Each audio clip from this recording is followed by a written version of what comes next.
ำสันใดละน้อง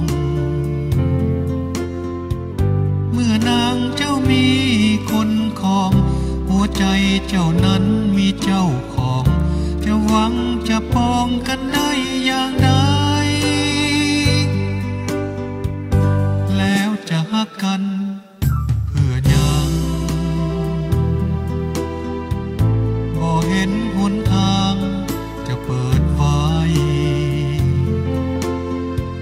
เก็บซ่อนความรักสองเฮาให้เป็นเพียงสู่ทางใจผูกพันหักไว้เป็นปริศนา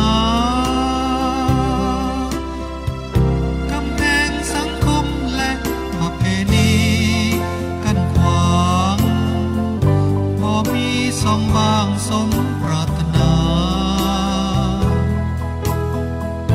มันทรมานเพียงใดหักกันได้เพียงสายตาเกินสุดไฟกวานแย่งสิ่งมาขอแล้วจะหักกันหอดใจ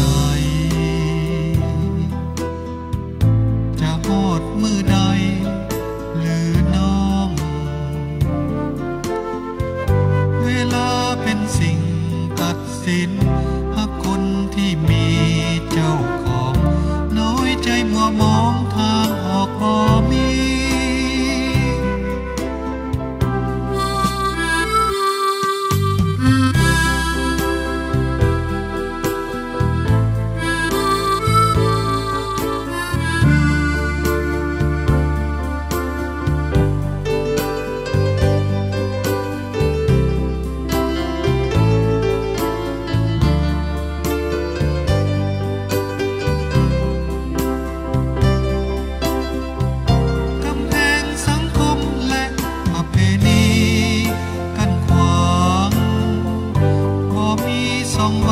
สมปรารถนา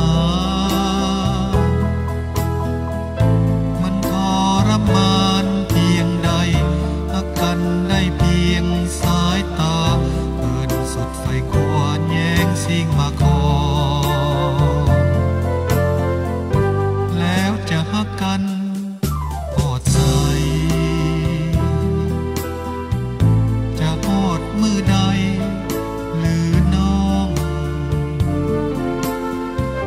เวลาเป็นสิ่งตัดสิน